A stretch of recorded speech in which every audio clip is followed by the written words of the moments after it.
دا په کراچۍ کې د افغان کډوالو کیمپ دی. اوسیدونکي وایي پولیسو یې د پیسو لپاره نیول او زورول بیا پیل کړي دي. دغه کاټو والا چې کوم دی ټول کاټونه لري او پولیس والا یو کس پسې سرخې ټولو ځینې پیسې اخلي نه او ګرد خپل مزدورۍ والا دی. مثال 2-3 واره زه په خپله بیولی یم، زما نه پیسې اخیستې دي په دې باره کې نه. زما په خپله سمارټ کارت دی او دا اوس مسلمانان دونې پریشانه دي چې نه بیا خپل کاروبارونه پرېښي دي، ټول کور ناست دي، دا اوس هم کسان نیسي. بلخوا د کراچۍ پولیسو بیا دا تورونه رد کړي او وایي د پیسو لپاره هیڅ څوک نه دي نیولي او د افغان کډوالو د نیولو او زورولو چاته هم اجازه نشته.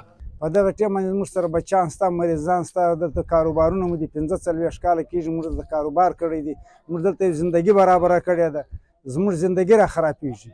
په دې وجه باندې زموږ تللو ته په دغه رقم باندې زړه نه کېږي. هلته به اوس اریان پاتې وي، موږ به هلته څه وو چې کم کسان تللي په دغه انقلاب کې چې په روش کال کې دا 2 میاشتې مخکې چې کم کسان ولاړه افغانستان ته، د دې ځای نه هم ولاړه خلک، کاټونه یې نه ولاړه. اوس داسې حال دی نه چې خپله یوه ګوله ډوډۍ ته محتاج دي. د سند صوبې د کورنو چارو وزارت د مارچ په 14مه په خپل یو نوټیفیکیشن کې پولیسو او نورو چارواکو ته امر کړی دی چې د افغان سیټیزن کارډ لرونکو کډوالو په اړه بشپړه معلومات راغونډ کړي او د اپریل په 15مه به د هغوی د ایستلو په بهیر باندې غونډه کوي.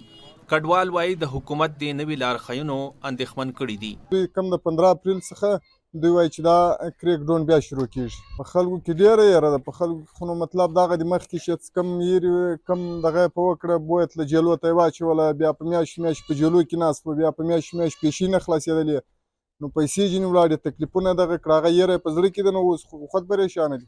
د کډوالو لپاره د ملګرو ملتونو ادارې په وینا دا مهال په پاکستان کې 14 لکه رجسټرډ افغان کډوال میشت دي او دوی ته د اوسېدو لپاره ورکړی شوو کارډونو موده د مارچ په 11مه پای ته رسېدلې ده. د دې ترڅنګ په پاکستان کې داسې افغانان هم ژوند کوي چې لا رجسټرډ نه دي.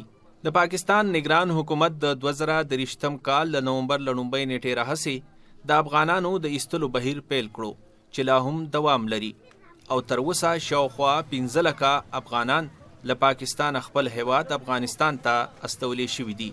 نیاز علي، مشال ریډیو، کراچۍ.